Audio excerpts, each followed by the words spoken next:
কি বললো, ক্লেম করলো কি, যে তাদের ব্যাটারিগুলো, that the battery they produce are good for an average of at least 1000 charges. তার মানে ওই ব্যাটারিগুলো 1000 বার চার্জ দেওয়া পর্যন্ত তাদের লাইফ টাইম থাকে, ওই ব্যাটারিগুলো ভালো থাকে, বা কমপক্ষে 1000, মানে 1000 বা 1000-এর বেশি বার পর্যন্ত চার্জ দেওয়া পর্যন্ত তাদের ব্যাটারিগুলো ভালো থাকে। তো এই যে একটা স্টেটমেন্ট তারা দিল বা ক্লেম তারা করলো, আমি তাদের ক্লেম তো সরাসরি বিশ্বাস করব না। ফার্স্টেই কি করব, আমি ওই দোকানে মানে ওই ম্যানুফ্যাকচারার কোম্পানিতে যাব, যে আমি 1000 বার সরি ওইখান থেকে হয়তো কিছু স্যাম্পল কালেক্ট করব, যে তারা যে বাল্বটা উৎপন্ন করতেছে, প্রডিউস করতেছে, সেখান থেকে হয়তো 10টা বাল্ব কিনে নিয়ে আসবো। কিনে নিয়ে আসার পর আমি চার্জ দিয়ে দিয়ে দিয়ে দিয়ে পরীক্ষা করে দেখব কতবার পর্যন্ত চার্জ দিলেও ব্যাটারিগুলো ভালো থাকে। তো এইভাবে করে কিছু স্যাম্পল কালেক্ট করে, মনে করেন 10টা স্যাম্পল কালেক্ট করলাম, 10টা ব্যাটারিকে আমি এক একবার চার্জ দিয়ে দিয়ে দেখলাম যে তাদের লাইফ টাইম কয়দিন পর্যন্ত স্থায়ী হয়। তো আমি হয়তো এক এক রকমের রেজাল্ট পাবো।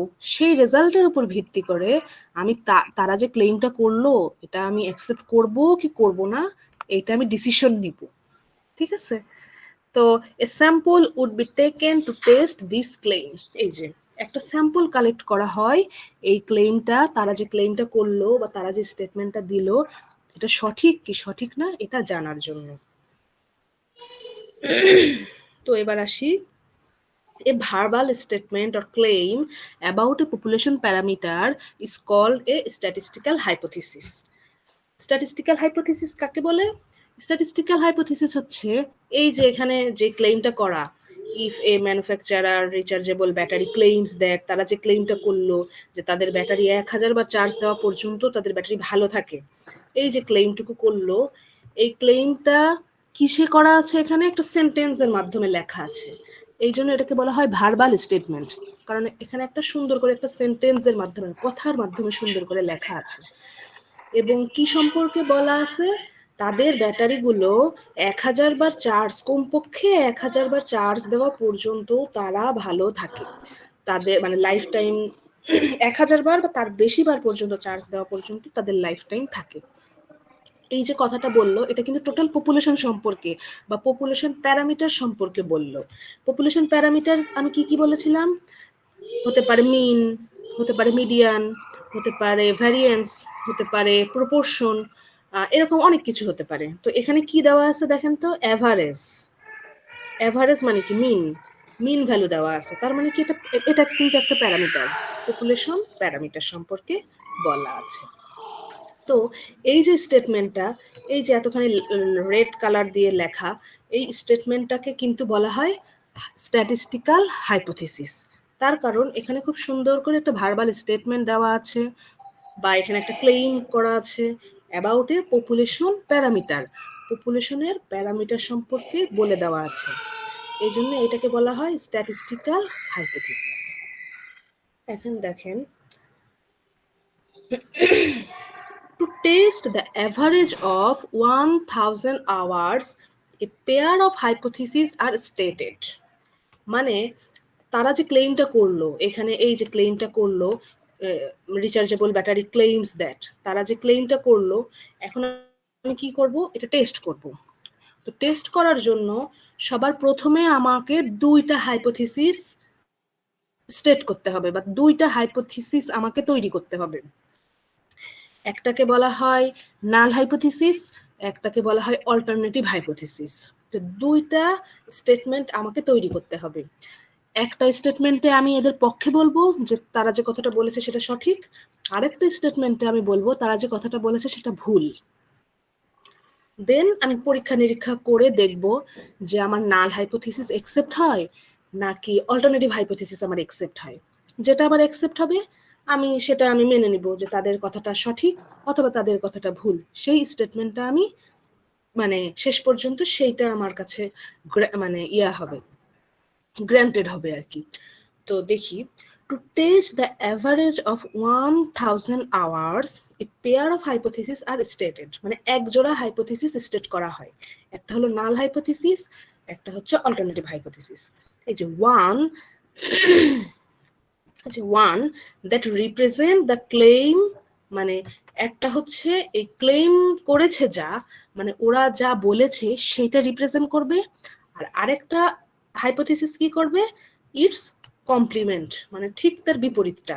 আমি একটাই বলবো যে হ্যাঁ রিচার্জেবল ব্যাটারিগুলো কি হয় 1000 বার, কমপক্ষে 1000 বার চার্জ দেওয়া পর্যন্ত ভালো থাকে, মনে করেন নাল হাইপোথিসিসে এটা দিব।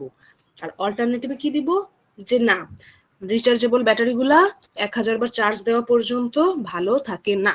তার মানে একটার বিপরীত হবে। নাল হাইপোথিসিসে যদি আমি কোশ্চেনে যা বলা থাকে সেটা বলি, অল্টারনেটিভে ঠিক তার বিপরীতটা দিব। এই যে দেখেন, when one of these hypotheses is false, the other must be true. এই দুইটা হাইপোথিসিসের মধ্যে যে কোনো একটা আমাকে অ্যাকসেপ্ট করতে হবে। যদি নাল হাইপোথিসিস আমার ফলস হয়ে যায় তাহলে অল্টারনেটিভটা হবে ট্রু, যদি অল্টারনেটিভটা আমার ফলস হয়ে যায় তাহলে নাল হাইপোথিসিস হবে আমার ট্রু। তার মানে হাইপোথিসিস টেস্টে সবার প্রথমে পপুলেশন প্যারামিটার সম্পর্কে কোনো একটা কথা বলা থাকবে, দেন আমি কি করব, দুইটা হাইপোথিসিস তৈরি করব। পপুলেশন প্যারামিটারে যা বলা ছিল, তারা যে স্টেটমেন্টটা দিয়েছে বা ক্লেইম করেছে সেটা থাকবে একটা হাইপোথিসিসে, নাল হাইপোথিসিসে, আর অল্টারনেটিভে থাকবে ঠিক তার বিপরীতটা। দেন আমি বিভিন্ন পরীক্ষা নিরীক্ষার মধ্যে স্যাম্পল কালেক্ট করব, আর অনেক প্রসিডিউর আছে সামনে দেখতে পাবেন। সেই প্রসিডিউরের মাধ্যমে শেষ পর্যন্ত আমি দেখব যে আমার নাল হাইপোথিসিস অ্যাকসেপ্ট হয় নাকি অল্টারনেটিভ হাইপোথিসিস আমার অ্যাকসেপ্ট হয়। সেটা আমি বিভিন্ন পরীক্ষা নিরীক্ষার মাধ্যমে দেখে দেন আমি বলতে পারবো তারা যে স্টেটমেন্টটা দিল সেটা সঠিক নাকি সঠিক নয়। তো এ পর্যন্ত সবাই কি ক্লিয়ার? জি ম্যাম। আচ্ছা,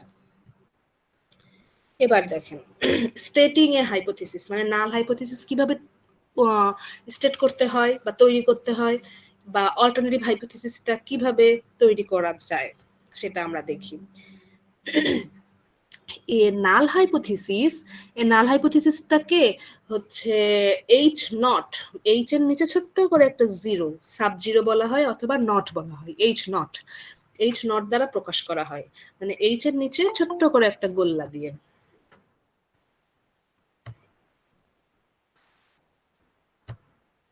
ওকে, আর অল্টারনেটিভ হাইপোথিসিসের এইচ এর নিচে ছোট্ট করে একটা এ লেখা থাকে, অল্টারনেটিভ এই জন্য এ। আর নাল হাইপোথিসিস, নাল মানে হলো জিরো, সেই জন্য ছোট্ট করে একটা জিরো লেখা থাকে।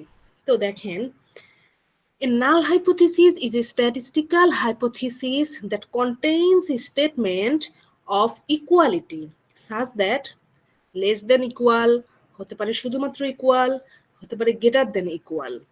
মানে মনে করেন এর আগের আমার ইয়েতে কি ছিল, অ্যাভারেজ দেওয়া ছিল অ্যাটলিস্ট 1000 চার্জ, অ্যাটলিস্ট 1000 চার্জ।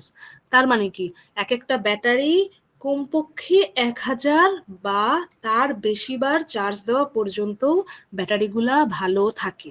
তার মানে কি অ্যাভারেজকে যদি আমি মিউ দ্বারা প্রকাশ করি, মিনকে যদি মিউ দ্বারা প্রকাশ করি, তাহলে এখানে কি হবে, mu is greater then or equal 1000, তাই হবে না?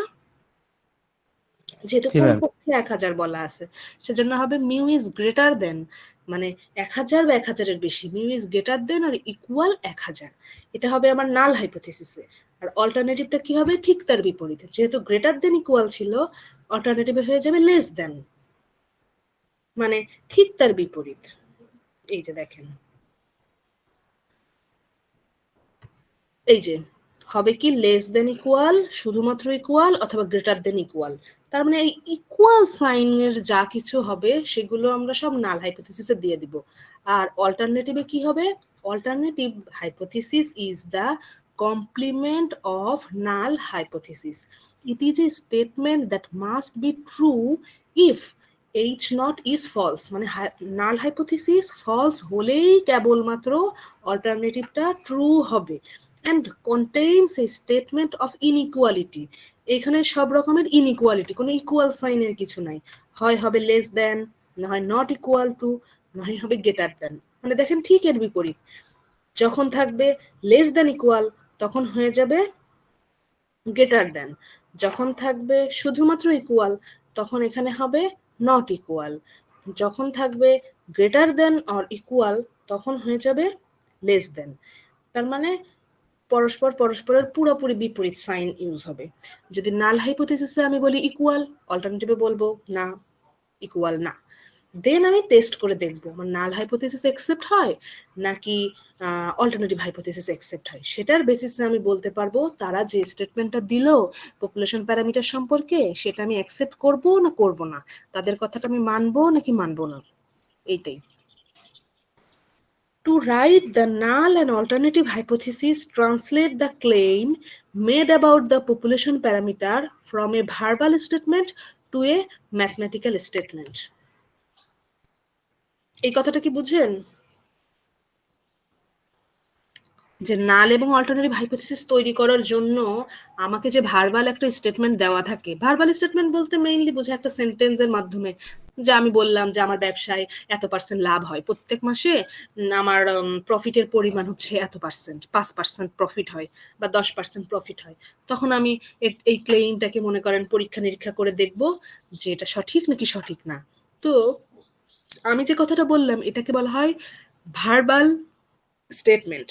এখন আমাকে হাইপোথিসিসের মাধ্যমে যদি লিখি তাহলে তো লিখতে হবে এই যে ইকুয়ালিটি সাইনের মাধ্যমে বা ইনইকুয়ালিটি সাইনের মাধ্যমে। এই ইকুয়াল বা ইনইকুয়ালিটি সাইনের মাধ্যমে যদি আমি লিখি যে আমার ব্যবসার লাভ মানে প্রফিট ইকুয়াল টু 5%, তার মানে কি ইকুয়াল টু 5%, এটা লিখতে হবে আমার।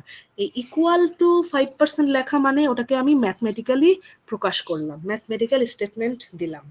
একটা ভার্বাল স্টেটমেন্ট থেকে সেটাকে আমি প্রকাশ করলাম ম্যাথমেটিক্যাল স্টেটমেন্টে। বোঝা গেছে? জি ম্যাম, বুঝতে পারছি। এটাই। তো দেখেন এখানে একটা এক্সাম্পল আছে কিভাবে হাইপোথিসিস স্টেট করতে হয়। যে write the claim as a mathematical sentence, state the null and alternative hypothesis and identify which represent the claim. মানে কোন হাইপোথিসিসে আমি হচ্ছে তারা যে ক্লেইমটা করলো সেটা আমি লিখেছি কোন হাইপোথিসিসে, নাল হাইপোথিসিসে নাকি অল্টারনেটিভ হাইপোথিসিসে লিখেছি সেটা আমাকে দেখাতে হবে।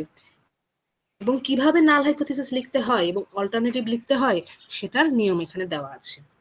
তো এই একই কোশ্চেন দেওয়া যে manufacturer claims that its rechargeable battery have an average life of at least 1000 charge।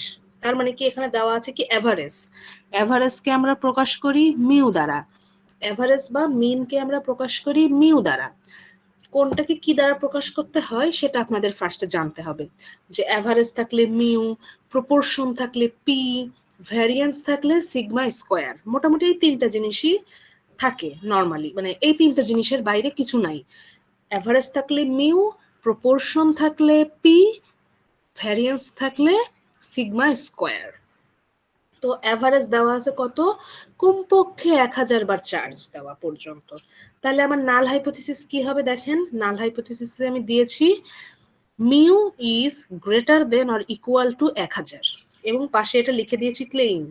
ক্লেইমটা কেন লিখেছি, যেহেতু এটা কোশ্চেনে বলা আছে, কোশ্চেনে যা বলা থাকবে সেটার পাশে লিখবেন ক্লেইম, তারা এটা ক্লেইম করেছে।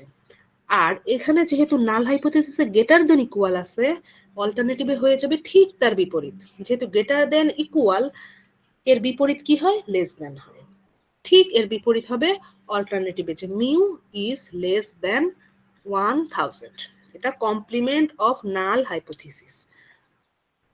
তো এই পর্যন্ত বুঝেছেন মানে কিভাবে ভার্বাল স্টেটমেন্ট থেকে ম্যাথমেটিক্যাল স্টেটমেন্টের মাধ্যমে আমরা নাল হাইপোথিসিস এবং অল্টারনেটিভ হাইপোথিসিস তৈরি করি। খুব সহজ কিন্তু। জি ম্যাম, বুঝতে পারছি। এবার দেখেন আরেকটা এক্সাম্পল দেওয়া আছে। স্ট্যাটাসভাইল কলেজ ক্লেইমস দ্যাট, একটা কলেজের নাম স্ট্যাটাসভাইল কলেজ, তারা ক্লেইম করলো যে 94% of their graduate find employment within 6 months of graduation। মানে প্রতি 100 জন স্টুডেন্টের 94 জন স্টুডেন্ট কি করে, গ্র্যাজুয়েশনের মোটামুটি 6 মাসের মধ্যেই তাদের একটা এমপ্লয়মেন্টের ব্যবস্থা হয়ে যায়, বা একটা চাকরি বাকরি হোক, এটা মানে তাদের কর্মসংস্থানের একটা ব্যবস্থা হয়ে যায়। তার মানে এখানে কি প্রতি 100 জনের 94 জন, এখানে কি বুঝাইছে, অনুপাত বা প্রপোর্শন। এরকম পার্সেন্ট থাকলে বা এরকম 1/100 জনে এতজন, এরকম এই টাইপসের কিছু বলা থাকলে সেটা বুঝে নেবেন অনুপাত বা প্রপোর্শন। এটাকে আমরা পি দ্বারা প্রকাশ করব। তো তারা কি ক্লেম করলো যে 94% of their graduate find employment within 6 months of graduation। তার মানে এখানে আমি পি দ্বারা প্রকাশ করতে হবে। এখানে কোনো লেস দেন গ্রেটার দেন এর কোনো কথা বলেনি, সরাসরি বলে দিয়েছে 94%। তার মানে আমি নাল হাইপোথিসিসে দিব পি ইকুয়াল টু 0.94, পাশে লিখে দেব ক্লেইম, যেহেতু এটা কোশ্চেনে বলা আছে, যা কোশ্চেনে বলা থাকবে সেটা পাশে লিখে দিবেন ক্লেইম। আর যেহেতু নাল হাইপোথিসিসে ইকুয়াল আছে, অল্টারনেটিভে হয়ে যাবে কি বলেন আপনারা? Not equal two. হ্যাঁ, মনে করেন নাল হাইপোথিসিসে গ্রেটার দেন ইকুয়াল থাকলে হবে লেস দেন, নাল হাইপোথিসিসে লেস দেন ইকুয়াল থাকলে হবে গ্রেটার দেন, নাল হাইপোথিসিসে ইকুয়াল থাকলে হবে নট ইকুয়াল অল্টারনেটিভে। মানে ঠিক দুইটা বিপরীত ধরনের দুইটা স্টেটমেন্ট বা হাইপোথিসিস ধরে নিব, একটাকে বলা হয় নাল হাইপোথিসিস, একটাকে বলা হয় অল্টারনেটিভ হাইপোথিসিস। দেন আমি কি করব, বিভিন্ন টেস্ট স্ট্যাটিস্টিক আছে, বিভিন্ন প্রসিডিউর আছে, সামনে আরো দেখব সামনে, এগুলোর মাধ্যমে টেস্ট করে দেখব নাল হাইপোথিসিস আমার সঠিক হচ্ছে মানে অ্যাকসেপ্ট হচ্ছে নাকি এটা রিজেক্ট হয়ে যাচ্ছে। এখন এই যে আমি একটা ডিসিশন মেক করব নাল হাইপোথিসিস সঠিক নাকি অল্টারনেটিভ হাইপোথিসিস সঠিক, মানে তারা যে স্টেটমেন্টটা আমাকে বলতেছে পপুলেশন প্যারামিটার সম্পর্কে, এইটা আমি অ্যাকসেপ্ট করব নাকি করব না, এইটা করতে গিয়ে আমাদের কিন্তু কিছু ভুল হয়ে যেতে পারে। যেমন ধরেন যে স্টেটমেন্টটা দেওয়া আছে সেটা আসলেই সঠিক, কিন্তু আমি বিভিন্ন টেস্টের মাধ্যমে বিভিন্ন টেস্ট করে করে দেখলাম যে তারা যে কথাটা বলেছে সেটা অ্যাকসেপ্ট করার মতো না, নাল হাইপোথিসিস অ্যাকসেপ্ট হচ্ছে না, নাল হাইপোথিসিস আমার রিজেক্ট হয়ে যাচ্ছে। তার মানে তাদের কথা আমি অ্যাকসেপ্ট করতেছি না, রিজেক্ট করে দিচ্ছি, কিন্তু আসলে কিন্তু তাদের কথাটাই সঠিক। অনেক সময় এরকম হয় না যে বিচার কার্যে মানে ফাঁসির আসামিকে কি করা হয়, বেকসুর খালাস দিয়ে দেওয়া হয়, আবার অনেক সময় কি হয় নিরপরাধী একটা মানুষকে ফাঁসি দিয়ে দেওয়া হয়, এরকম হয় না অনেক সময়, মানে সে ফর এক্সাম্পল এটা বললাম। তো এই টাইপসের এরর গুলোকে বলা হয়, মানে এই টাইপসের এরর গুলো অ্যারাইজ করে এই হাইপোথিসিস টেস্টের মাধ্যমে, যে অনেক সময় দেখা যায় তারা যে কথাটা বলেছে সেটা আসলেই ঠিক, কিন্তু আমি কি করলাম, তাদের কথাটা অ্যাকসেপ্ট করলাম না, রিজেক্ট করে দিলাম। তো এটা হচ্ছে এক ধরনের এরর, এটাকে বলা হয় টাইপ 1 এরর। আর তাদের কথাটা আসলে ফলস, কিন্তু আমি সেটাকে অ্যাকসেপ্ট করে নিলাম, তাদের কথাটা আসলে ফলস কিন্তু আমার বিভিন্ন টেস্টের মাধ্যমে শেষ পর্যন্ত রেজাল্ট আসলো তাদের কথাটা আমাকে রিজেক্ট মানে অ্যাকসেপ্ট করতে হবে। সেই সময় আরেক ধরনের এরর হয়। এই দুই টাইপসের এররকে একটাকে বলা হয় টাইপ 1 এরর আর একটাকে বলা হয় টাইপ 2 এরর। তো এটাই এখানে বলেছে যে no matter which hypothesis represent the claim, মানে নাল হাইপোথিসিসও ক্লেইম করতে পারে অল্টারনেটিভও ক্লেইম করতে পারে, মানে কোশ্চেনে যা দেওয়া আছে সেটা আমরা নাল হাইপোথিসিসেও নিতে পারি অথবা অল্টারনেটিভেও নিতে পারি। নর্মালি আমরা ইকুয়াল সাইন যেখানে আছে, হয় greater than equal, less than equal অথবা শুধুমাত্র ইকুয়াল, সেই টাইপসের সাইনগুলোকে আমরা নিই নাল হাইপোথিসিসে। আর নট ইকুয়াল, শুধুমাত্র গ্রেটার দেন, শুধুমাত্র লেস দেন, এই টাইপসের হাইপোথিসিস গুলোকে আমরা নেই হলো গিয়ে অল্টারনেটিভ হাইপোথিসিসে। তো যাই হোক, no matter which hypothesis represent the claim, always begin the hypothesis test assuming that the null hypothesis is true। আমরা নরমালি ধরে নেই নাল হাইপোথিসিসটাই সঠিক হবে, বা তারা যে স্টেটমেন্টটা দিচ্ছে এটাই সঠিক হয়, নরমালি তারা যে কথাটা বলে সেটা মিথ্যা হয় না, সেটাই সঠিক হয়। কিন্তু এই ক্ষেত্রে কি হয়, কিছু প্রবলেম অ্যারাইজ করে যে at the end of the test one of two decision will be made। শেষ পর্যন্ত যে এই দুইটা ডিসিশনের মধ্যে যে কোনো একটা ডিসিশন আমাদের নিতে হয়, যে হয় রিজেক্ট করতে হবে নাল হাইপোথিসিসকে, আদারওয়াইজ অ্যাকসেপ্ট করতে হবে নাল হাইপোথিসিসকে। আপনারা এই ফেইল টু রিজেক্ট কথাটা না লিখে এখানে লিখবেন অ্যাকসেপ্ট, এইখানে লিখে দিবেন অ্যাকসেপ্ট, কারণ ফেইল টু রিজেক্ট কথাটা একটু কঠিন হয়ে যায়, মানে রিজেক্ট করব না এই জিনিসটা বুঝতে একটু অসুবিধা হয়ে যেতে পারে। তো সেজন্য একটাকে বলবেন রিজেক্ট দ্য নাল হাইপোথিসিস আর একটাকে বলবেন অ্যাকসেপ্ট। একটা রিজেক্ট একটা অ্যাকসেপ্ট, সহজ কথা। তো দেখেন টাইপ 1 এরর কখন অ্যারাইজ করে আর টাইপ 2 এরর কখন অ্যারাইজ করে সেটা আমরা দেখি। A type 1 error occurs if the null hypothesis is rejected when it is true. মানে নাল হাইপোথিসিসটা কি হলো, আমি শেষ পর্যন্ত আমার রেজাল্ট আসলে রিজেক্টেড, বাট এটা কিন্তু আসলেই সত্যি ছিল, ওটা কিন্তু আসলেই সত্যি, তখন সেই টাইপসের এররকে বলা হয় টাইপ 1 এরর। আর টাইপ 2 এররটা কি, type 2 error occurs if the null hypothesis is not rejected, বা এখানে এই যে নট রিজেক্টেড কথাটা বাদ দিয়ে লিখবেন অ্যাকসেপ্টেড। এই নট তারপর আবার রিজেক্টেড এত কিছু মাথায় রাখতে আমার কাছে একটু কঠিন মনে হয়, লিখে দিবেন সরাসরি অ্যাকসেপ্টেড। তার মানে type 2 error occurs if the null hypothesis is accepted when it is false। মানে কি, আমি টেস্ট প্রসিডিউর করলাম, সব কিছু করে টোরে দেখলাম যে এটা আমার অ্যাকসেপ্ট হয়েছে, নাল হাইপোথিসিসটা অ্যাকসেপ্ট হয়েছে, কিন্তু এটা আসলে ফলস ছিল, এটার মেইন আসলেই কিন্তু এটা ফলস ছিল, তারা যে কথাটা আমাকে বলেছে সেটা কিন্তু আসলে ফলস, কিন্তু আমি কি করলাম সেটা আমি অ্যাকসেপ্ট করে নিয়েছি। তার মানে দুই রকমের এরর আমার হতে পারে, অকার করতে পারে। তো যাই হোক, এরর গুলো সম্পর্কে একটু বললাম। এবার দেখেন এখানে টেবিলের মাধ্যমে খুব সুন্দর করে দেওয়া আছে যে actual truth of null hypothesis, মানে অ্যাকচুয়ালি নাল হাইপোথিসিসের কি অবস্থা, আর শেষ পর্যন্ত আমি যে ডিসিশনটা নিচ্ছি সেই ডিসিশনের কি অবস্থা, এর উপর ভিত্তি করে আমরা 4 রকমের ডিসিশন পাই। দুইটা হয় কারেক্ট ডিসিশন, দুইটা হয় এরর ডিসিশন বা ভুল ডিসিশন। তো একটাকে বলা হয় টাইপ 1 এরর আর একটাকে বলা হয় টাইপ 2 এরর। যখন নাল হাইপোথিসিস আসলেই ট্রু হবে কিন্তু আমরা ডিসিশন নিলাম কি, ডিসিশন নিলাম এইচ নট রিজেক্টেড, তখন সেটাকে বলা হয় টাইপ 1 এরর। আর যখন এইচ নট আসলেই ফলস কিন্তু আমি ডিসিশন নিলাম কি, accept null hypothesis বা do not reject, do not reject এর এখানে লিখে দিবেন accept null hypothesis, তখন সেটাকে বলা হয় টাইপ 2 এরর। আর বাদ বাকি এই দুটো তো কারেক্ট ডিসিশন, যে নাল হাইপোথিসিস ট্রু আমি সেটাকে অ্যাকসেপ্ট করলাম, তার মানে correct decision. Null hypothesis false আমি ওটাকে রিজেক্ট করলাম, তার মানে এটা একটা কারেক্ট ডিসিশন। তাহলে এরর কত রকমের হতে পারে এটা কি বুঝতে পেরেছেন? জি ম্যাম। আচ্ছা,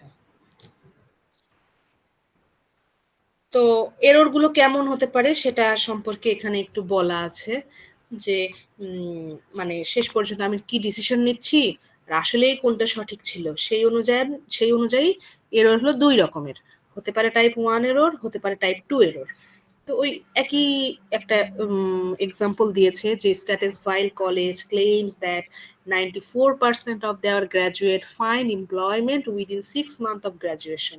গ্র্যাজুয়েশনের 6 মাসের মধ্যে একটা চাকরির ব্যবস্থা বা এমপ্লয়মেন্টের ব্যবস্থা হয়ে যায়। What will a type 1 error or type 2 error be, মানে টাইপ 1 এরর যদি হয় তাহলে সেটা কেমন হবে, অথবা যদি টাইপ 2 এরর হয় তাহলে সেটা কেমন হবে। তো ঠিক আছে, p ইকুয়াল টু 0.94 মানে 94%, 0.94 দেওয়া আছে ক্লেইমে, আর alternative p not equal to 0.94 দিয়েছি, ওকে ফাইন।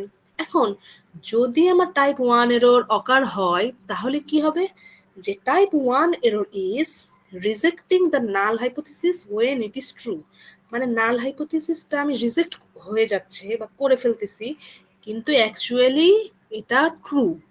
ওই কথা এই যে নীল কালি দিয়ে লেখা যে population proportion is actually 0.94 but is rejected, আসলেই 94% স্টুডেন্ট হচ্ছে ইয়া করে গ্রাজুয়েশনের মানে গ্রাজুয়েশনের পর এমপ্লয়মেন্টের ব্যবস্থা হয়ে যায়, কিন্তু আমি কি করলাম শেষ পর্যন্ত তাদের কথা যদি রিজেক্ট করে দেই, আমরা যদি তাদের কথা বিশ্বাস না করি তাহলে কি হয়ে যাবে, সেখানে টাইপ 1 এরর ঘটবে। আর যদি কিনা টাইপ 2 এরর ঘটে তাহলে কি হবে, যে type 2 error is accept the null hypothesis when it is false, তার মানে the population proportion is not 0.94, আসলে কিন্তু তারা 94 না, কিন্তু আমি কি করলাম তাদের কথাটা accept করলাম, বাট ইট ইজ accepted, মানে নট রিজেক্টেড এর জায়গায় প্রত্যেকটা জায়গাতেই নট রিজেক্টেড এর জায়গায় আপনারা accept লিখে দিবেন accept, তাহলে আপনাদের জন্য বুঝতে সুবিধা হবে। এই হলো টাইপ 1 এরর এবং টাইপ 2 এরর কিভাবে ঘটতে পারে সেটা সম্পর্কে মানে সুন্দর করে দেওয়া আছে আর কি। ওকে, দেন হাইপোথিসিস টেস্ট করতে গেলে আমাদের আরেকটা যে ইম্পর্টেন্ট বিষয় জানতে হয় সেটা হচ্ছে level of significance. Level of significance মানে কোন লেভেলে আমি আমার এই টেস্টটা হচ্ছে, লেভেল অফ সিগনিফিকেন্স কতখানি, তাৎপর্য কতখানি, আমি যে একটা ডিসিশন নিচ্ছি এই ডিসিশনটার মধ্যে আমার কোনো ভুল আছে কিনা, ভুল থাকলেও কত পার্সেন্ট ভুল আছে, এই সমস্ত জিনিস এখানে বোঝায়। যেমন আমি একটা ডিসিশন নেব যে তার কথাটা সঠিক নাকি তার কথাটা সঠিক নয়, পপুলেশন প্যারামিটার সম্পর্কে সে যে স্টেটমেন্টটা দিল এটা আমি অ্যাকসেপ্ট করব নাকি অ্যাকসেপ্ট করব না। এটার মধ্যে তো আমার আমার ডিসিশন মেকিং এর মধ্যে কিছু ভুল থাকতে পারে, তাই না? হয়তো কিছু টাইপ 1 এরর হতে পারে, তো বা টাইপ 2 এররও হতে পারে। কিন্তু লেভেল অফ সিগনিফিকেন্সটা হচ্ছে শুধুমাত্র টাইপ 1 এরর কতখানি ঘটতেছে সেটা আমাদের দেখায় যে in a hypothesis test the level of significance is your maximum allowable probability of making a type 1 error। মানে টাইপ 1 এরর কতখানি ঘটতে পারে, কতখানি ঘটার সম্ভাবনা আছে সেইটা আমি লেভেল অফ সিগনিফিকেন্সের মাধ্যমে জানতে পারি। তো লেভেল অফ সিগনিফিকেন্স কত হবে সেটা কোশ্চেনে সবসময় বলে দেওয়া থাকে যে আপনারা 1% লেভেল অফ সিগনিফিকেন্সে এই টেস্টটা করে দেখেন, বা 5% লেভেল অফ সিগনিফিকেন্সে এই টেস্টটা করে দেখেন, অথবা 10% লেভেল অফ সিগনিফিকেন্সে এই টেস্টটা করে দেখেন, বলবো আমি, বলতে পারি, মানে কোশ্চেনে বলা থাকে। তো 1% লেভেল অফ সিগনিফিকেন্স মানে হচ্ছে আমি যেই ডিসিশনটা নিচ্ছি তার মধ্যে টাইপ 1 এরর 1% থাকতে পারে, মানে 1% টাইপ 1 এরর মানে হচ্ছে এখানে মেইনলি বলা হয় প্রতি 100টা অবজারভেশন যদি আমি নেই, মনে করেন যে আমি টেস্ট করতেছি, টেস্ট করতে গেলে আমাকে কিছু স্যাম্পল কালেক্ট করতে হবে। স্যাম্পল কালেক্ট করতে গেলে আমি কি করব, মনে করেন 100টা স্যাম্পল আমি নিলাম, যেহেতু পার্সেন্টেজের কথা সেহেতু 100টা স্যাম্পল আমি মনে করেন নিলাম, নিয়ে আমি টেস্ট করে করে দেখতেছি।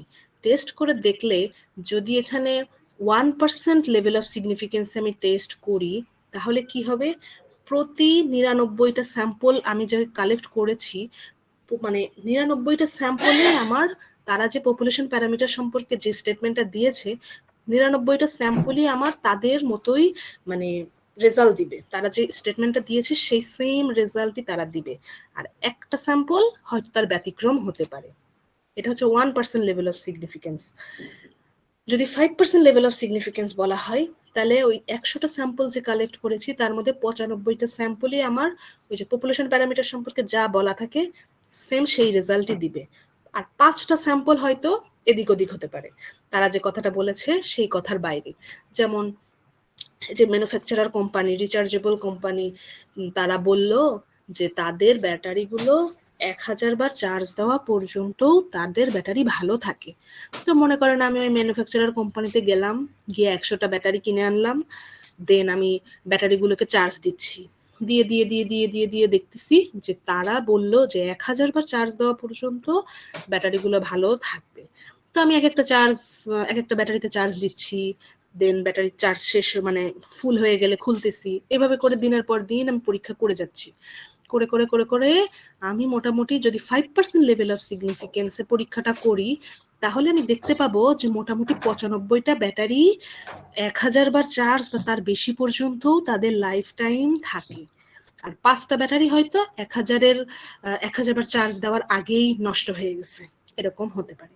যদি 5% লেভেল অফ সিগনিফিকেন্স হয় তাহলে 5টা ব্যাটারি এদিক ওদিক হবে, যদি 1% লেভেল অফ সিগনিফিকেন্স হয় তাহলে মাত্র একটা ব্যাটারি এদিক ওদিক হবে, আর যদি 10% লেভেল অফ সিগনিফিকেন্স আমরা ধরি তাহলে 10টা ব্যাটারি এদিক ওদিক হবে। মেইনলি কথাটা হচ্ছে এরকম, লেভেল অফ সিগনিফিকেন্স জিনিসটা হচ্ছে আমার কতখানি এররটা আমি অ্যালাউ করব, maximum allowable probability of making a type 1 error, আমি কতখানি এররটা অ্যালাউ করেও আমি ওই টোটাল টেস্টিং প্রসিডিওরটাকে আমি বলবো যে তাদের কথাটাকে আমি বলবো হ্যাঁ তাদের কথাটা সঠিক, তাদের কথাটা আমি অ্যাকসেপ্ট করতেছি, যদিও 5টা ব্যাটারি এদিক ওদিক হয়েছে তারপরেও তাদের কথাটা আমি মেনে নিলাম, তাদের কথাটা আমি অ্যাকসেপ্ট করলাম, যদিও 10টা ব্যাটারি এদিক ওদিক হয়েছে তারপর তাদের কথাটা আমি মেনে নেব। আমার কথাটা কি বুঝতে পেরেছেন? জি ম্যাম, বুঝতে পারছি। মানে যত পার্সেন্ট এরর থাকবে সেই কথাটা একটু। হ্যাঁ হ্যাঁ হ্যাঁ, কত পার্সেন্ট এররটাকে আমি অ্যালাউ করব, যে তারা জি ম্যাম। একটা কথা বললো, আমি যদি এখন বলি একদম 100% ঠিক হতে হবে, যদি একটা ব্যাটারিও এদিক ওদিক হয় তাহলে আমি তাদের কথা মানবো না। ঠিক আছে, সেটাও হতে পারে একদম 0% লেভেল অফ সিগনিফিকেন্সে আমি পরীক্ষাটা করব, যদি একটা ব্যাটারিও তাদের কথার এদিক ওদিক করে 1000 বার চার্জ দেওয়ার আগেই যদি নষ্ট হয় তাহলে আমি ওই কোম্পানি থেকে ব্যাটারি কিনবো না, ডিসিশন নিলাম, বা তাদের কথাটা আমি বিশ্বাস করব না, এরকমও হতে পারে। কিন্তু নর্মালি আমরা স্ট্যাটিস্টিক্সে কিছু এররটাকে কনসিডার করি, কারণ মোটামুটি 95টা ব্যাটারি তো ভালো, 5টা ব্যাটারির জন্য তাদের কথাটা খালি খালি আমার ফেলে দেওয়াটা ঠিক হবে না, সেজন্য কি করি আমরা কিছু এররকে অ্যালাউ করি। ঠিক আছে, এই যে ji ma'am. Commonly used level of significance হচ্ছে, মানে আমরা লেভেল অফ সিগনিফিকেন্স মেইনলি ধরি হচ্ছে আলফা আলফা দ্বারা প্রকাশ করা হয় এটাকে। আলফার মান হয় 10% হতে পারে, মানে প্রতি 100টার মধ্যে 10টা ব্যাটারিতে যদি প্রবলেম থাকেও তবুও আমি তাদের কথা মানবো। যদি আলফার মান থেকে 5% তাহলে প্রতি 100টার মধ্যে যদি 5টা ব্যাটারিতে মানে প্রবলেম থাকেও তবুও আমি তাদের কথা মানবো। কিন্তু 5% লেভেল অফ সিগনিফিকেন্স আমার দেওয়া থাকলেও আর আমি দেখলাম 10টা ব্যাটারিতে সমস্যা, তাহলে কিন্তু তাদের কথা আমি একসেপ্ট করব না, তাদের কথা কিন্তু আমি রিজেক্ট করে দিব। ঠিক আছে, যদি ম্যাম আলফার মান তাহলে 1% থাকে তখন ঠিক একটা ব্যাটারিতে সমস্যা হলেই কেবলমাত্র আমি তাদের কথাটাকে একসেপ্ট করব, আদারওয়াইজ একটার বদলে যদি 2টা ব্যাটারিতেও সমস্যা হয় তাহলেও আমি তাদের কথা রিজেক্ট করে দিব। ম্যাম তাহলে কি এই তিনটা ব্যতীত, মানে আলফার মান 10, 5 এবং অন অন ব্যতীত যদি অন্যগুলা থাকে, যেমন 8, 9 বা 4 বা 2 হ্যাঁ হ্যাঁ এরকম হ্যাঁ থাকলে হ্যাঁ, আমি যদি তাদের কথা থাকে তাহলে অ্যাকসেপ্ট করবো না। সেই অনুযায়ী হবে, তবে আমরা নর্মালি ম্যাথ করার সময় নর্মালি স্ট্যাটিস্টিক্সে মানে 5% হয় 10% না হয় 1%, এই তিনটা জিনিসই ধরা হয়, এই তিনটা জি। জিনিসই ধরে নিয়ে আমরা টেস্ট গুলা করি।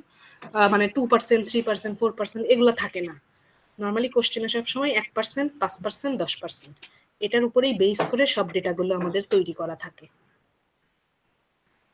ধরেন 4% হলে তখন আমরা সেটাকে ধরে নিই 5%-এর মধ্যে ফেলে দিই, 9% হলে সেটাকে আমরা 10%-এর মধ্যে ফেলে দিই। এভাবে করে আমরা একটা মানে এই তিনটা রেজাল্টের মধ্যেই আমরা মোটামুটি থেকে টেস্ট স্ট্যাটিস্টিক গুলা করি, হাইপোথেসিস টেস্ট গুলা করি। ঠিক আছে, জি ম্যাম। আচ্ছা, তো এতক্ষণ আমরা কি কি পড়লাম, কিভাবে নাল হাইপোথেসিস তৈরি করা যায়, কিভাবে অল্টারনেটিভ তৈরি করা যায়, দেন লেভেল অফ সিগনিফিকেন্স জিনিসটা কি, লেভেল অফ সিগনিফিকেন্স এর মাধ্যমে আমরা একটা টেস্ট গুলা করে থাকি, তারপরে বিভিন্ন এরর ঘটতে পারে, এরর গুলা কেমন হতে পারে, টাইপ 1 এরর কি, টাইপ 2 এরর কি, এগুলো দেখলাম। এখন আমরা দেখব কি, দেখেন, after stating the null and alternative hypothesis and specifying the level of significance, a random sample is taken from the population and sample statistics are calculated। মানে এখানে বলেছে যে স্টেটমেন্ট গুলো দেওয়া থাকে সেটা তো পপুলেশন সম্পর্কে বলা থাকবে, তারা যে ক্লেইমটা করবে তারা যে কথাটা বলবে সেটা তো একটা পপুলেশন সম্পর্কে বলা থাকবে। আর আমরা যখন টেস্ট করব সেটা তো টোটাল পপুলেশন নিয়ে টেস্ট করা তো সম্ভব না, কারণ টোটাল বাংলাদেশের জনসংখ্যা নিয়ে আমার কাজ করা সম্ভব না। আমি কি করব, একটা স্যাম্পল কালেক্ট করব, স্যাম্পল স্ট্যাটিস্টিক নেব, ওই স্যাম্পলের উপর বেস করে আমি বলবো তারা যে কথাটা বলেছে সেটা সঠিক নাকি সঠিক নয়। সেই জন্য আমরা এখানে একটা টেবিলের মাধ্যমে সুন্দর করে বলে দেওয়া, দেখেন, যদি আমার পপুলেশন প্যারামিটারটা অ্যাভারেজ সম্পর্কে কিছু বলা থাকে বা মিন সম্পর্কে কিছু বলা থাকে তাহলে আমি মিউ দ্বারা প্রকাশ করব, আমি ফার্স্টেই বলেছি।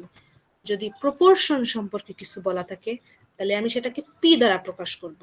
যদি ভ্যারিয়েন্স সম্পর্কে বলা থাকে তাহলে আমি সিগমা স্কয়ার দ্বারা প্রকাশ করব। এখন ঠিক আছে, আমি নাল হাইপোথেসিস লিখলাম মিউ ইকুয়াল টু এত বা পি ইকুয়াল টু এত বা সিগমা স্কয়ার ইকুয়াল টু এত, অল্টারনেটিভে লিখলাম মিউ নট ইকুয়াল টু এত, পি নট ইকুয়াল টু এত, sigma square not equal to এত। Okay fine. এখন আমাকে তো কিছু স্যাম্পল কালেক্ট করতে হবে। সেই স্যাম্পলের মিন থাকলে মিন বের করতে হবে, সেই স্যাম্পলের যদি আমার প্রপোর্শন দেওয়া থাকে তাহলে সেই স্যাম্পল প্রপোর্শন বের করতে হবে, যদি আমার ভ্যারিয়েন্স সম্পর্কে কিছু বলা থাকে তাহলে একটা স্যাম্পল কালেক্ট করে স্যাম্পলের ভ্যারিয়েন্স বের করতে হবে। তো সেই জন্য আমাকে টেস্ট স্ট্যাটিস্টিকটা কি হবে, যদি আমার মিউ সম্পর্কে কিছু বলা থাকে তাহলে আমি কিছু অবজারভেশন সিলেক্ট করব বা কিছু স্যাম্পল ডেটা কালেক্ট করব, করে সেই স্যাম্পলের স্যাম্পল মিন মানে এক্স বার বের করব, এক্স বার। যদি আমার প্রপোর্শন দেওয়া থাকে তাহলে আমি স্যাম্পল প্রপোর্শন বা পি হ্যাট, এটাকে পি হ্যাট দ্বারা প্রকাশ করা হয়। আর যদি সিগমা স্কোয়ার বা ভ্যারিয়েন্স থাকে তাহলে আমি স্যাম্পল ভ্যারিয়েন্স বা এস স্কোয়ার ইউজ করব। মানে কিছু স্যাম্পল কালেক্ট করে সেটার ভ্যারিয়েন্স বের করলে এটাকে বলা হয় স্যাম্পল স্ট্যাটিস্টিক বা এস স্কোয়ার দ্বারা প্রকাশ করা হয়।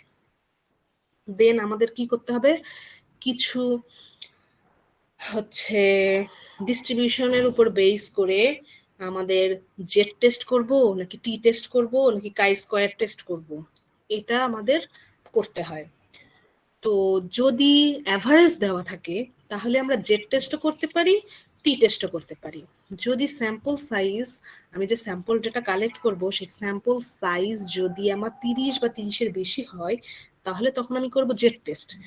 যদি স্যাম্পল সাইজ 30-এর কম হয় তখন করব টি টেস্ট। এটা গেল অ্যাভারেজের ক্ষেত্রে। আর যদি প্রপোর্শন থাকে তাহলে প্রপোর্শনের ক্ষেত্রে সবসময়ই আমরা জেড টেস্টই করি। আপনাদের কি মনে আছে কিছুদিন আগে যে নর্মাল টেস্ট, নর্মাল ডিস্ট্রিবিউশনে আমরা জেড টেস্ট করেছিলাম, কিছু ম্যাথ করেছিলাম, টেবুলেটেড ভ্যালু, ক্যালকুলেটেড ভ্যালু বের জি ম্যাম। করেছিলাম? সেটা কি মনে আছে আপনাদের? জি টেবিল ম্যাম, দেখে যে করছিলাম। মানগুলো বের করেছিলাম যে জেড এর এক একটা মানের জন্য টেবুলেটেড জি ভ্যালু ম্যাম। কত হয়। ওইখান থেকে কিন্তু এই ম্যাথেও কিন্তু আমার এখানে জেড এর ভ্যালু যা হবে সেটা হবে আমার ক্যালকুলেটেড ভ্যালু, আর আমার ওখান থেকে টেবিলের ভ্যালু কত সেটা বের করতে হবে, সেটাকে বলা হয় টেবুলেটেড ভ্যালু। আর ওই টেবুলেটেড ভ্যালুগুলোকেই মেইনলি বলা হয় পি ভ্যালু। তো পি ভ্যালুর সাথে আমার তখন আবার আলফার মান যাই দেওয়া থাকুক, 1% দেওয়া থাক, 5% দেওয়া থাক বা 10% দেওয়া থাক, ওই পি ভ্যালুর সাথে আলফার মানের একটা তুলনা করতে হয়। পি ভ্যালুর মান যদি ছোট হয় নাল হাইপোথিসিস অ্যাকসেপ্ট হয়, পি ভ্যালুর মান যদি বড় হয় নাল হাইপোথিসিস রিজেক্ট হয়। আমাদের এখানেই শেষ, মানে ডিসিশন মেক করা শেষ। আচ্ছা, এই যে এবার আসছে পি ভ্যালু।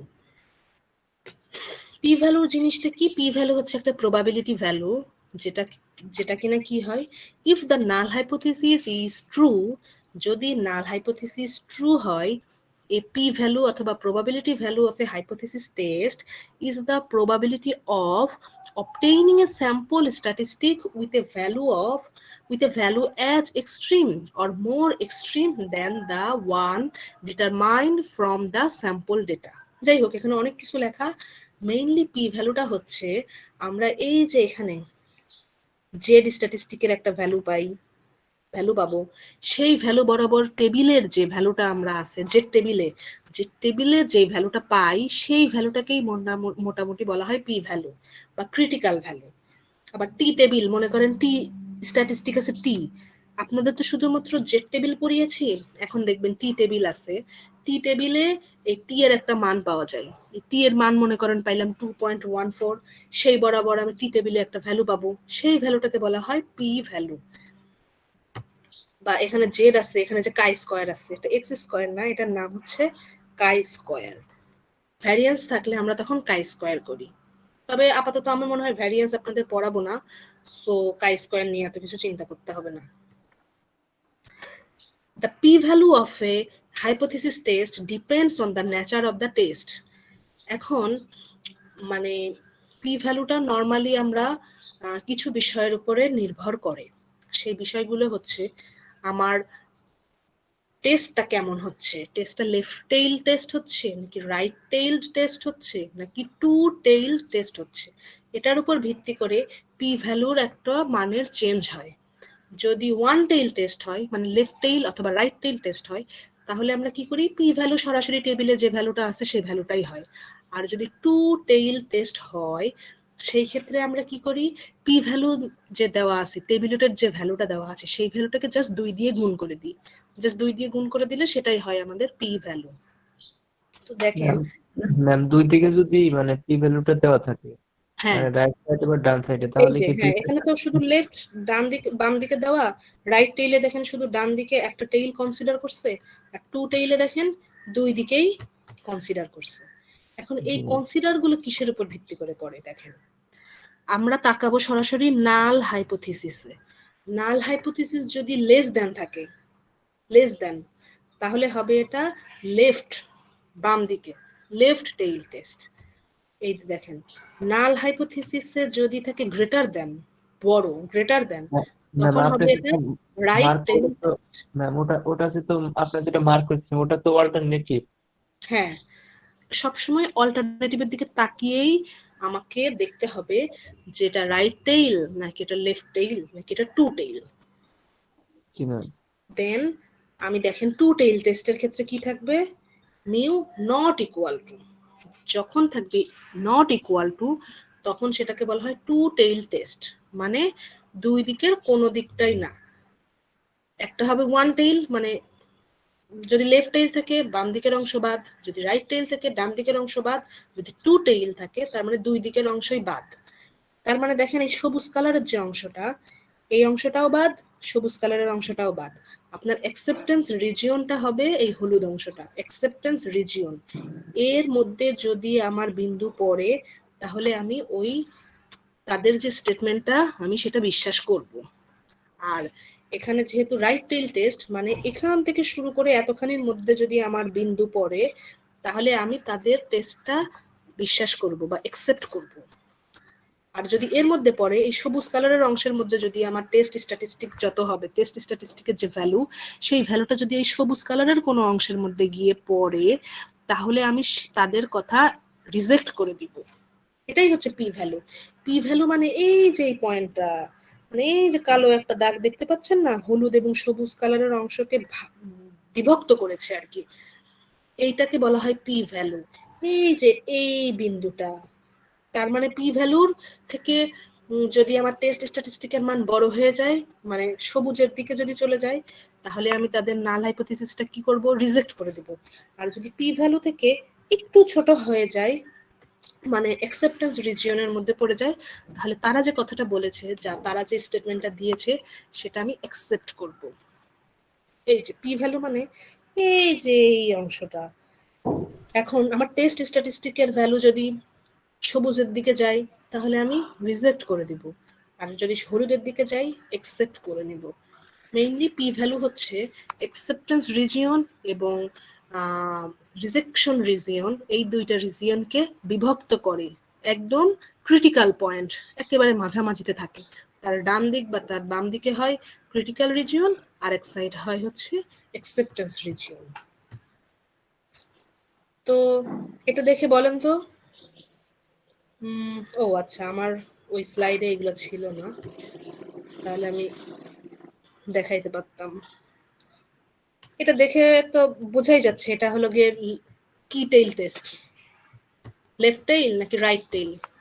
আমার এই যে লেফট টেইল টেস্ট গুলো লেখা ছিল না স্লাইডে, একটা একটা করে লাইন আসতো, তাহলে ভালো হতো। সরাসরি এটা দেখে বুঝতেছেন তো যে নাল হাইপোথিসিস যদি লেস দ্যান থাকে তাহলে হয় লেফট টেইল টেস্ট, নাল হাইপোথিসিস যদি নট ইকুয়াল টু হয় তাহলে হয় টু টেইল টেস্ট, নাল বলতেছি, sorry sorry sorry, alternative, alternative hypothesis যদি গ্রেটার দেন হয় তাহলে হয় রাইট টেইল টেস্ট। জি ম্যাম। বুঝতে পেরেছি আমি? জি ম্যাম।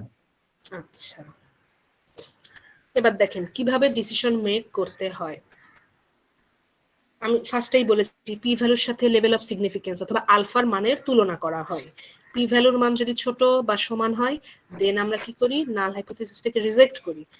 এই যে if P value is less than or equal alpha, then আমরা কি করি, reject null hypothesis. If P value is greater than alpha, then এই ফেল টু রিজেক্টের জায়গায় সবসময় লিখবেন অ্যাকসেপ্ট, তাহলে আপনাদের জন্য সুবিধা হবে। যদি পি ভ্যালু বড় হয় আলফার চেয়ে, আলফার মান হয় 1% হবে বা 5% হবে বা 10% হবে, সেটার সাথে আমি পি ভ্যালুর তুলনা করব। পি ভ্যালু মানে কি, ওই যে জেড ভ্যালুর যে ভ্যালুটা মানটা পাবো সেই বরাবর টেবিলে যে ভ্যালু দেখবো সেইটাই হবে আমার পি ভ্যালু, টেবুলেটেড ভ্যালুটাই হবে আমার পি ভ্যালু। যদি টু টেল টেস্ট হয় টেবুলেটেড ভ্যালুকে 2 দিয়ে গুণ করব, আদারওয়াইজ টেবুলেটেড ভ্যালু যেটা আছে সেটাই থাকবে, সেটাই হবে আমার পি ভ্যালু।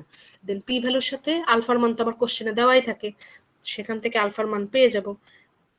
দেন আমি তুলনা করে দেখব পি ভ্যালু বড় নাকি পি ভ্যালু আলফার থেকে ছোট। যদি পি ভ্যালু বড় হয় তাহলে আমি অ্যাকসেপ্ট করব নাল হাইপোথিসিস, যদি পি ভ্যালু ছোট হয় রিজেক্ট করব নাল হাইপোথিসিস। দেন আমি একটা কমেন্ট করে দিব, যদি আমার হচ্ছে নাল হাইপোথিসিস যদি রিজেক্ট করি তাহলে আমি কি লিখব, যে there is enough evidence to reject the claim, অনেক এভিডেন্স আছে আমার কাছে টু রিজেক্ট দেয়ার ক্লেইম, এই কথাটা লাস্টে লিখে দিব। আমি যদি অ্যাকসেপ্ট করি তাহলে লিখে দিব কি there is not enough evidence to reject the claim, বা লিখে দিব যে there is enough evidence to accept the claim, মানে আপনাদের নিজেদের ভাষায় জাস্ট শেষ পর্যন্ত কি লিখবেন, যে কোশ্চেনে যা বলা আছে যে তারা যে ব্যাটারি কোম্পানি তারা যে বললো 1000 বা 1000-এর বেশি পর্যন্ত ব্যাটারিগুলো চার্জ দেওয়া পর্যন্ত ব্যাটারিগুলো ভালো থাকে, তাদের কথাটা আমি অ্যাকসেপ্ট করলাম।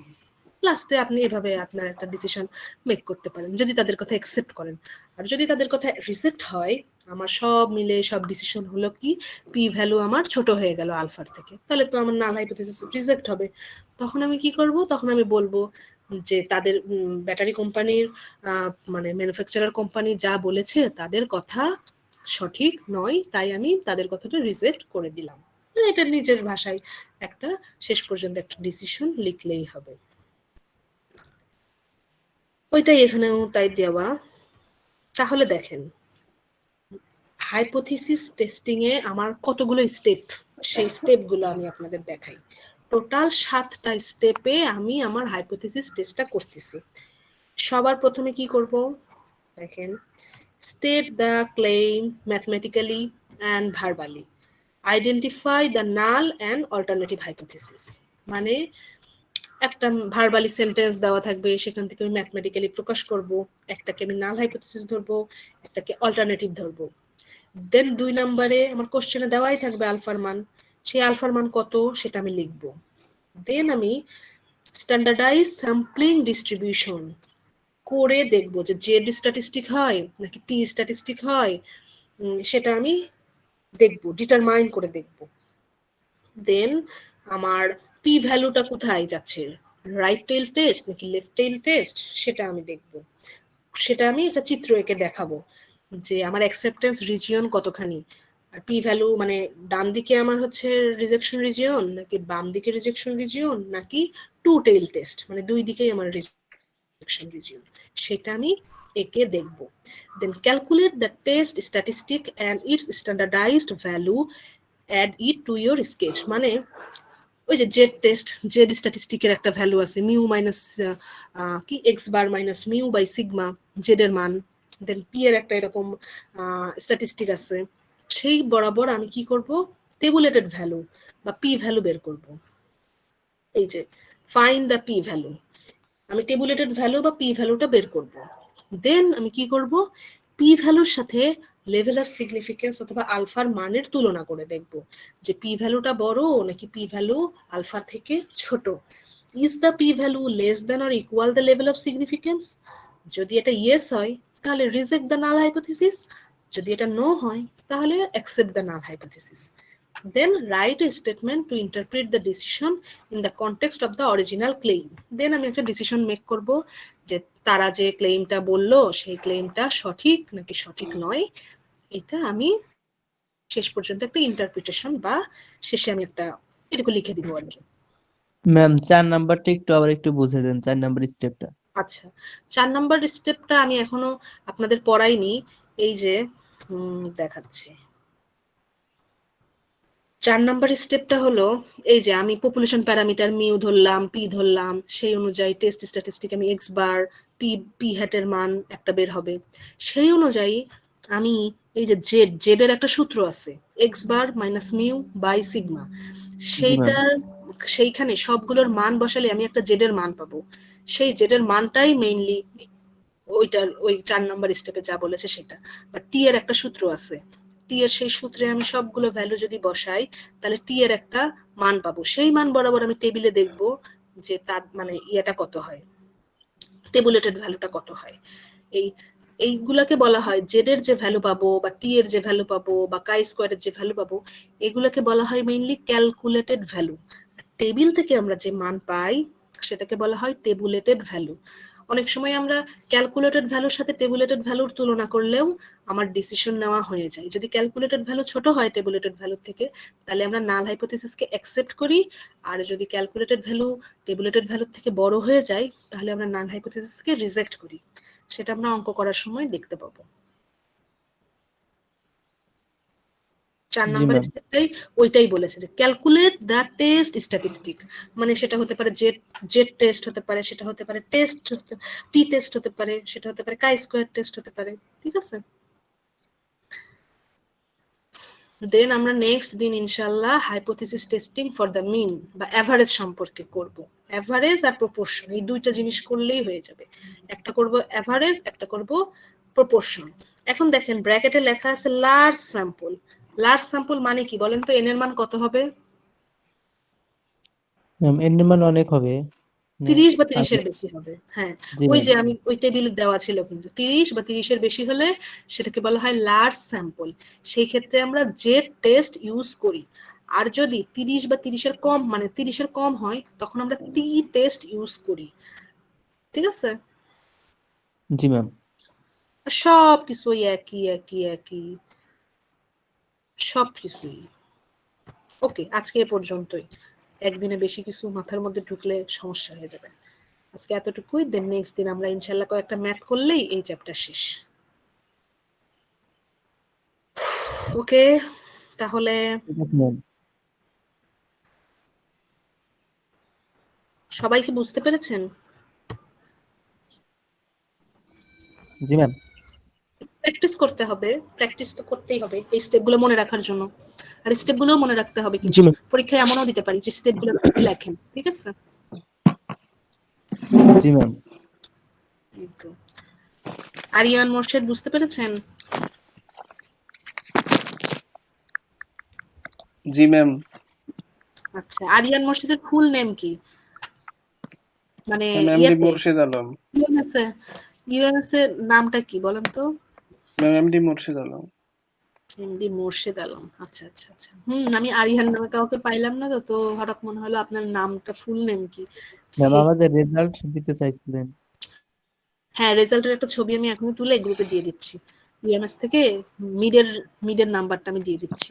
আর ক্লাস টেস্টে তো বলেইছি সবাইকে আমি 8 নাম্বার 8 করে দিয়েছিলাম 10-এর ভেতরে। দু একজন হয়তো 7 পাইছে, বেশিরভাগ 8 পাইছে। ঠিক আছে, ওইটার এটা রেজাল্ট স্ট্যাটিস্টিক্স তো, তার কারণে আমরা মেন ভেবে থাকি।